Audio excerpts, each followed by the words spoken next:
En 1933, le médium américain Edgar Cayce révélera dans l'une de ses lectures psychiques l'existence en Égypte d'une salle secrète contenant les archives de l'Atlantide.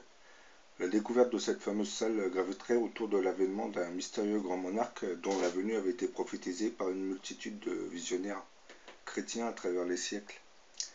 Dans sa vision, Edgar Cayce nous donnera une description précise de l'emplacement de cette salle des archives atlantes. Et voilà ce qu'il disait. En terre égyptienne, dans un lieu où l'on pénètre à partir de la patte droite du Sphinx, se trouve la salle des archives de l'humanité. Ces archives vont depuis le commencement des temps où l'esprit prit forme et commença à descendre sur cette terre.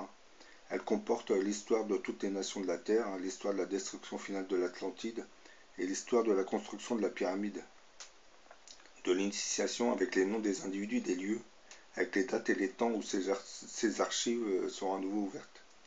Car avant le changement d'époque, la vérité sera révélée. On retrouvera ces documents, mais on ne pourra pénétrer dans les salles souterraines en partant de la patte droite du Sphinx que lorsque les temps seront révolus et que les changements auront été accomplis dans cette phase de l'existence humaine.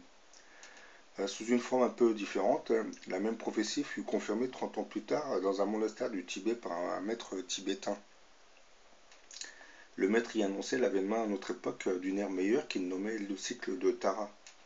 Après avoir exhorté chacun à se préparer à de grands bouleversements, à choisir clairement son camp entre la lumière et les ténèbres, la fraternité et l'égoïsme, et à s'engager dans le combat en vue de cet événement, il ajouta Gardiens des legs culturels des civilisations disparues, nous ouvrirons les caveaux secrets de l'Égypte et démontrerons l'existence en un lointain passé d'une science et d'une technologie hautement avancée. Sur leurs écrans de télévision, les spectateurs pourront contempler les brillantes réalisations de l'antique Atlantide.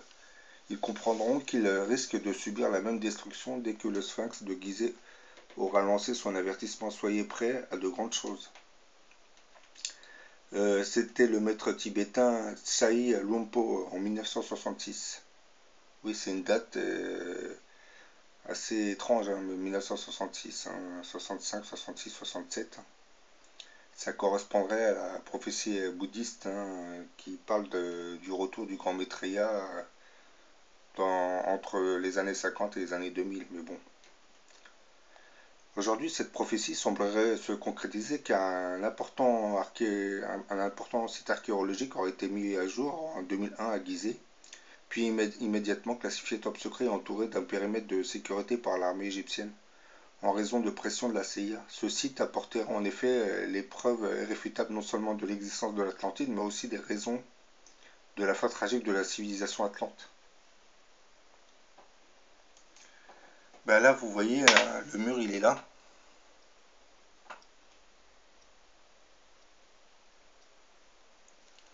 Donc voilà, on protège le site désormais. 30 ans s'écouleront à nouveau après cette prophétie jusqu'à ce qu'un jour de Pâques 2000, Monique Mailleux, qui fait partie d'une association de Shanlin, elle canalisera à son tour la vision suivante. J'ai devant moi un crâne de cristal et il me parla et me dit On est sur le point de me trouver en Égypte, pays si cher au cœur de ce canal qui s'exprime. Le moment est venu, je vais me révéler en même temps que tous ces outils merveilleux qui ont été implantés sur ce monde. Je vais révéler ma puissance aux êtres humains, à ceux qui seront à ce moment-là en mesure non seulement de me comprendre, mais aussi de mettre en application l'immense connaissance qui se trouve en moi.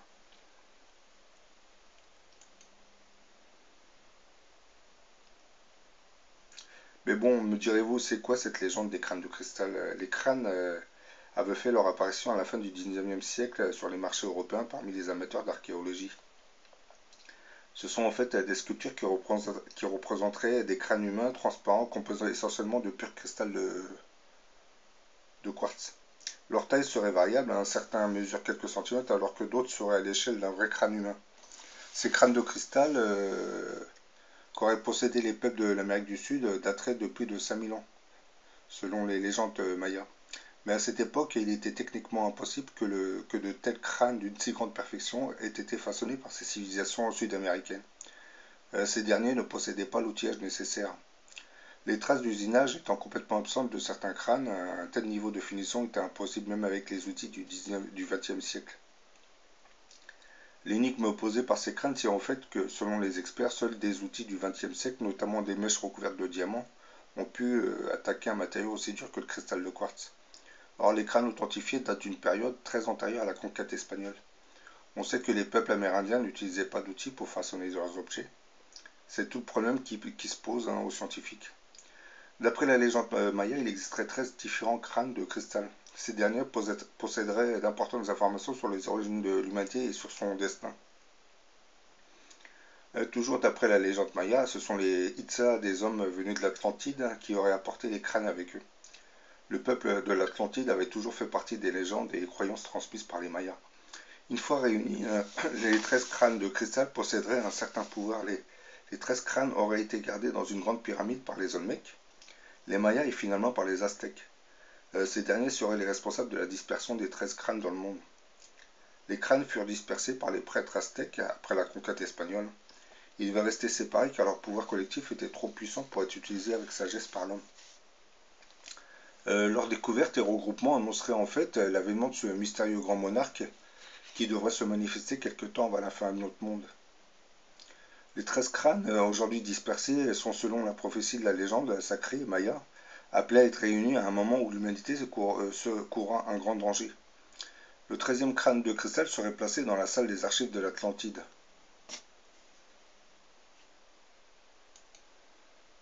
par lequel on peut y accéder que par la patte droite du sphinx.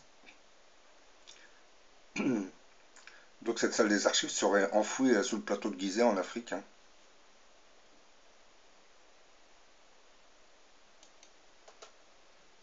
Là vous avez une vue aérienne du plateau de Gizeh, des pyramides. Bon, maintenant parlons un peu de la découverte du premier crâne de cristal. C'est en 1924 qu'Anna Guillaume Mitchell Edge, qui avait 17 ans, et son père adoptif, l'explorateur anglais Frédéric Albert Mitchell Edge,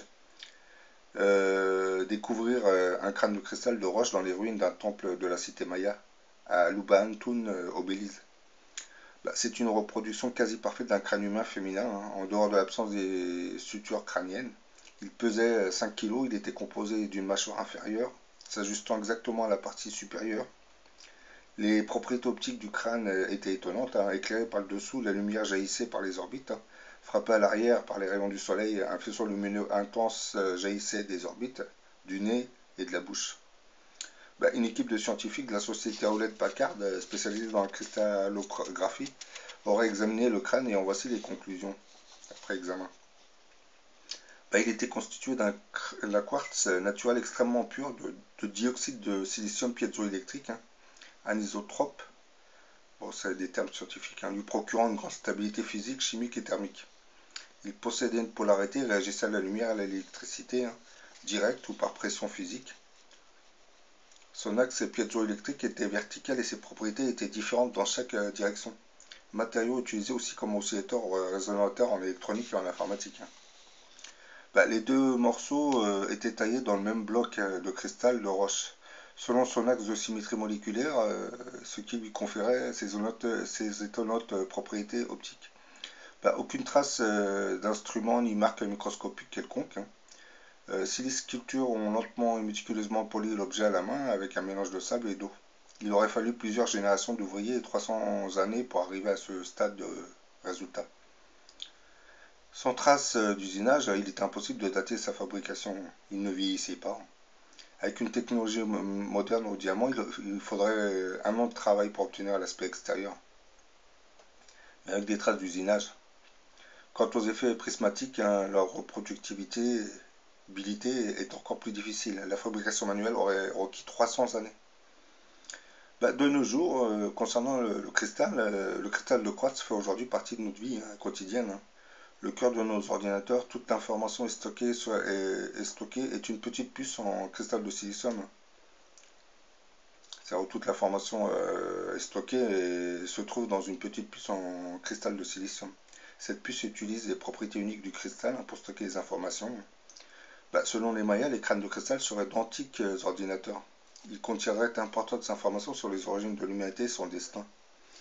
Le cristal de quartz est depuis peu à la pointe du progrès scientifique, instrumentation de mesure, télécommunications, système de radar et sonar, Pourquoi les crânes ont-ils été précisément façonnés dans ce type de quartz, hein?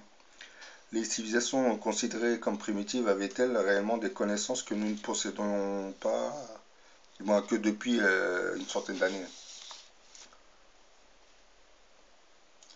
Bon, comme je l'ai expliqué, hein, depuis juillet 2009, hein, vous avez un mur est construit autour du plateau de Gizeh, hein. Des gardes armés surveilleraient le site et dirigeraient les touristes vers d'autres endroits moins sécurisés. Le mur construit s'élèverait à plus de 4 mètres de hauteur, hein, sur environ 8 km². Le plus étonnant, c'est que ce mur engloberait certaines habitations et un cimetière. C'est comme vous voyez dans cette vidéo, vous voyez les pyramides, le plateau de Gizeh, vous avez des habitations non loin, donc on pourrait accéder au tunnel par l'intermédiaire de certaines de ces habitations.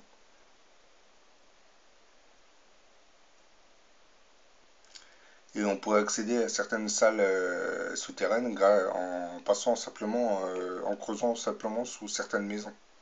Donc je pense que les autorités égyptiennes ont compris, hein. C'est pour cette raison qu'ils commencent à étendre le secteur.